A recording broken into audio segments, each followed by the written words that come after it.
Anti-Israel rallies rocking the nation are reportedly being funded by wealthy American entrepreneur Neville Roy Singham and his wife, according to the New York Post, also has a long history with China and Marxism. Here with more is New York Post columnist Karol Markowicz. Karol, we've wondered this from the very start. Many of these protests organized, seemingly well-funded, and we've wondered who's behind this, at least in part. Here's one of our answers. Right. And it's no surprise that it's Marxist, because a lot of these causes are really tied together. You can see the thread from like Occupy Wall Street and the 2020 riots, and all of this kind of come together to lead to these riots right now, these big protests that are turning into violent mobs, locking people into buildings, defacing property, etc. It's really all part of the same woke mind virus. And the fact is that that's taken hold in our colleges and in our institutions. And they are funded by well-known Marxists who live in places like Shanghai and have ties to Chinese propaganda outlets. It's all related, and people need to understand that it's not one thing. If you see a protest spontaneously happen in Times Square the day after the Israeli massacre, none of that is spontaneous. It's all very well funded and very well organized. Yeah, here's who Neville Roy Singham is. He's the founder of ThoughtWorks, a software company. He's been, as we mentioned, funding these pro-Palestinian protests. He joined a radical Marxist group at age 17, lives in Shanghai, close ties to Chinese media, has praised Hugo Chavez, and behind it all is this People's Forum that he co-founded in 2017 after selling his business. You know, you said something important, Karol. So once you start seeing the ties, you understand the ties to Marxism. And a guy like this illustrates it, that Marxism and communism is important to him. And then so is, therefore, it's not therefore. People sometimes have a hard time understanding, well, what does pro-Palestinian causes have to do with Marxism? Right. And I would say the part that you have to take it a step further is understanding it's also not sort of like, oh, I'm into this and I'm into that. Dating back to the 1940s and 50s, the Soviet Union chose sides in this as well and funded the pro-Palestinian movement. And so as this stuff came into our education system and through formal funding, it was all coordinated and all combined together.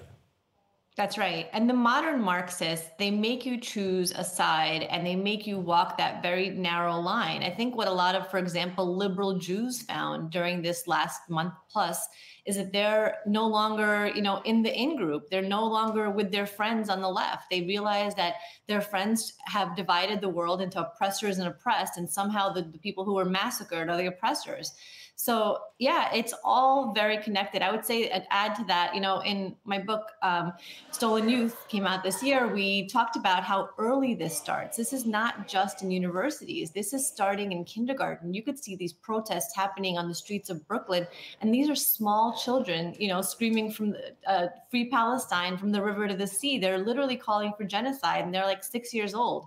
So I think people really need to take this threat seriously. These are people who are very well organized to not just, push the latest leftist cause, but to destroy America, to be totally frank about it. That's what they want, and that's what they openly say.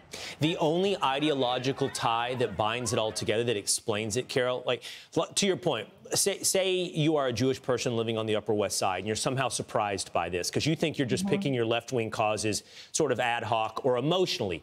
The only tie that binds it is the forcing seeing the world through the lens of oppressor and oppressed. That's it in every situation.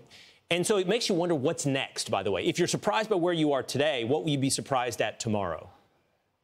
Well, I hope that their surprise is minimized from here on out, because I hope that they have woken up. I mean, I've had a lot of conversations with liberal Jews who say, I'm shocked, I'm stunned, and I'm out. I'm out of this leftist, insanity that I've somehow found myself in.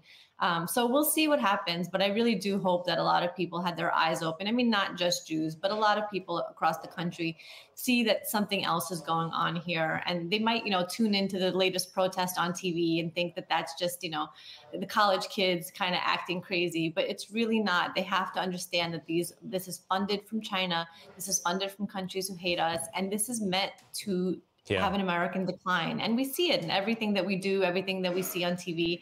We see that this is pushing our decline. And in a lot of ways, they're winning. It's, you know what, we accelerated from misgendered language to intifada at record speed by the same crowd. All right, Karol Markowicz, great to see you this morning. Thank you. Thank you, Will. I'm Steve Ducey. I'm Brian Kilmeade. And I'm Ainsley Earhart. And click here to subscribe to the Fox News YouTube page to catch our hottest interviews and most compelling analysis.